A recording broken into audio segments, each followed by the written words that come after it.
Օրհնիր Տիրոջը, ով իմ անձ, ու այն ամենը, որ իմ ներսում է, նրա սուրբ անունը։ Օրհնիր Տիրոջը, ով իմ անձ, ու մի մոռանա նրա բոլոր բարերարությունները, ով ներում է քո բոլոր անօրենությունները,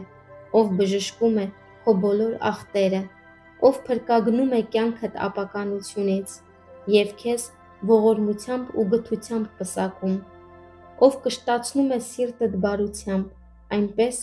որ երիտասարդությունդ արծվի պես նորոգվում է։ Տերը արդարությամբ ու իրավունքով է գործում բոլոր զրկյալների հանդեպ։ Նա իր ճանապարհները ծանուցեց Մովսեսին, իր արարքները Իսրայելի որդիներին։ Բարեգութ ու ողորմած է Տերը, ուշ բարկացող ու առատ ողորմությամբ։ Նա միշտ չի հանդիմանի, ոչ էլ հավիտյան ոխ կպահի։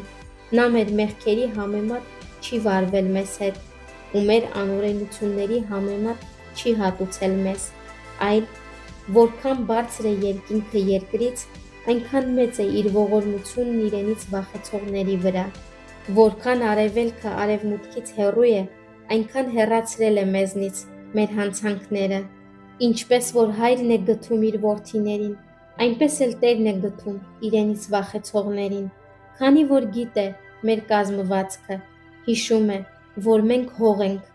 մարդու օրերը խոտի պես են,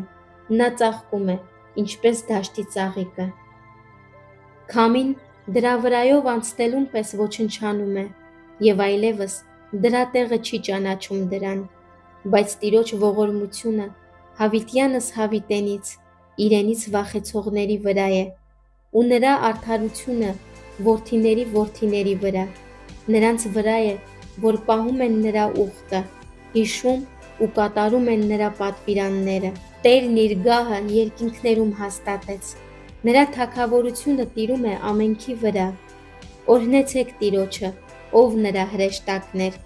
որ զորությամբ գերազանցեք, որ նրա խոսքի ձայնը լսելով կատարում եք նրա հրամանները։ Օրհնեցեք Տիրոջը, ով նրա բոլոր զորքեր, նրա կամքը կատարող սպասավորներ։ Օրհնեցեք Տիրոջը, ով նրա բոլոր գործեր, նրա տերության մեջ ամենուրեք։